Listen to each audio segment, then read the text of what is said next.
Hey everyone, guess who's back? It's Kamish, back here with another weekly preview. This time it's week 4, really early in the morning here at the Kamish's house, getting ready to go to LA. I will do week 5 previews, but it's going to be next Friday when I get back, so I will do them on Friday next week. I won't let you guys down. Week 5 will be here, but let's get into week 4. First game up, Fighting Geese and my wife at 2-1. Against Lucas and Green Lightning 1-2. Looking at the historical matchup, the first 3 years in existence in the LOC, Susie won, and then the last 2 years Lucas has won, so it's 3-2 lifetime for Geese. And I see Geese winning this one easily with injuries to Green Lightning and also Marquise Goodwin and George Kittle on the bye. I see Teddy Bridgewater getting a second win as a starter here for Fighting Geese. And who would have thought with the Breeze injury that Teddy B would be able to come in and get it done, but he will in this one as well. Next up, we got Eric and Swahino at 1-2, taking on Luke and Too Good for a Name at 1-2. I originally had this as Swahino winning. I see that not happening now. It's definitely going to be Luke and Too Good for a Name rebounding after a tough loss last week. I'm sure he didn't expect to lose to Storm. This is obviously the first meeting between the two teams.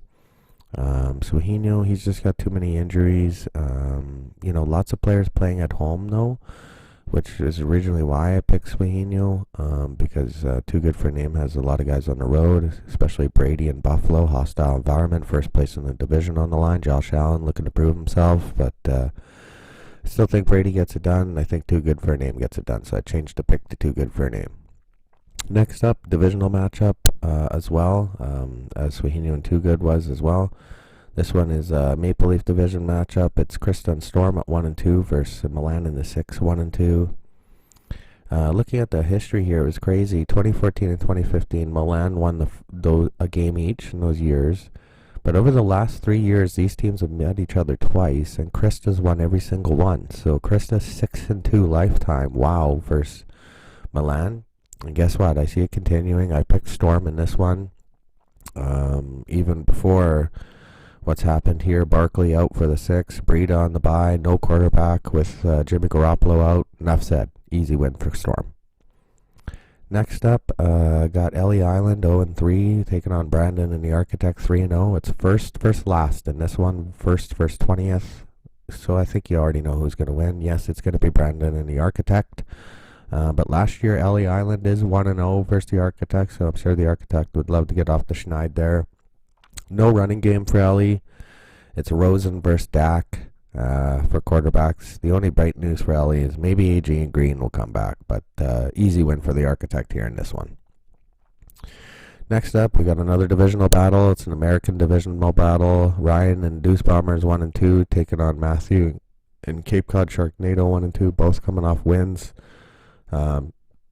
Last year, Matthew got the better of Deuce, but Deuce is also coming off breaking the record in the LOC for the most points by a team in single game history.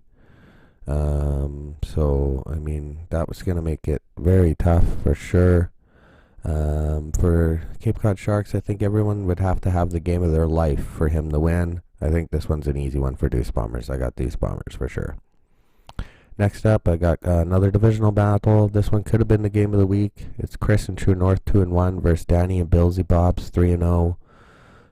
Danny, one of the only 3 undefeated teams. And this is kind of like, is this going to be a changing of the guard in the Maple Leaf division? I mean, it's always been historically the North. Same teams, though.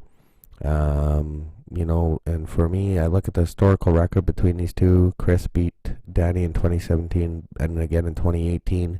He's going to be relying on Aaron Rodgers on Thursday night. Billsy Bobs obviously has Deshaun Watson looking really good, but I don't think True North wants to let this division go. I got True North winning this one and beating Billsy Bobs, and Billsy Bobs will get his first loss of the year. Next up, absolute thriller, Robert and Templars 0-3 taking on Norman Canadian, a guy 1-2. Norm got his first win in LOC history last week, which was great to see, and it was against an original team. Robert, a loss here, and you got to think he's reached new lows. A lot of us criticized him for that DeAndre Hopkins trade. I just wanted to tell you what it was. So he traded Hopkins for a third, fourth, fifth, sixth, a 15th, and a 16th. So I actually went back and looked, and it was DeAndre Hopkins for Duke Johnson, Jack Doyle, Marquise Lee, Tremaine Edmonds, Olivier Vernon, Ryan Switzer. I still think Hopkins is better than all those guys. So I don't know what you guys think, but to not have Hopkins and to look at your record at 0-3, Robert, well, I think we know the answer. But I do have Robert winning this one for his first win of the year against Canadian guy. Next up, I got Doosan Subotica Spartans 2-1 taking on Age and the Age Crew at 1-2. Both teams obviously on the Grace coming into this one, first year owners. I'm looking at this one. Age has Mustard on the bye. That's going to hurt. And when I look at Spartans roster, it's just better overall. The Age Crew looks decimated there a little bit by the bye as well. It's going to be Stafford versus Mahomes for Subotica Spartans, Detroit versus KC. I think it's going to be a shootout, so that means lots of points for Stafford, and that means a win for Subotica Spartans. And that's who I'm going with. Next up, it's Sean and Fallen Misfits 2-1 taking on Joshua and Life's a Mitch 2-1. Both teams coming off tough losses last week. For Mitch, he broke 300, still lost. I mean, that's tough. Misfits lost to me. I mean, I'm sure out of all the teams out there, I'm the one team he definitely doesn't want to lose against.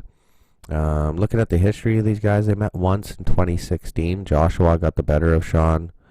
For Joshua, Gardner Minshew looks like he is the answer and might be your new starter. Cam Newton, on the shelf. Misfits for this one, he's got Le'Veon on the bye. Not that he's done that much, but he's still trying. But I got Life's a Mitch winning this one and rebounding after his loss last week.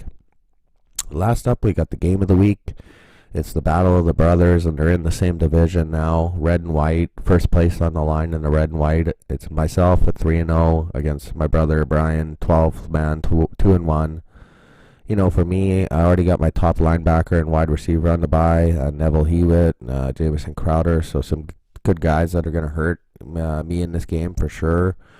I also look at the 12th man. He's got Rivers in Miami, so that's probably going to be good for 4 or 5 touchdowns. Mayfield's obviously let me down so far. I'm not giving up on the Browns. I'm a Browns fan through and through. I think they're going to improve as the season goes on. Looking at the career record between these two teams, in 2014, 15, and 16, I won each year. And then in 2017, the 12th man beat me by 4 points. We didn't meet last year, so here we are again. 3-1 lifetime for Horror Business.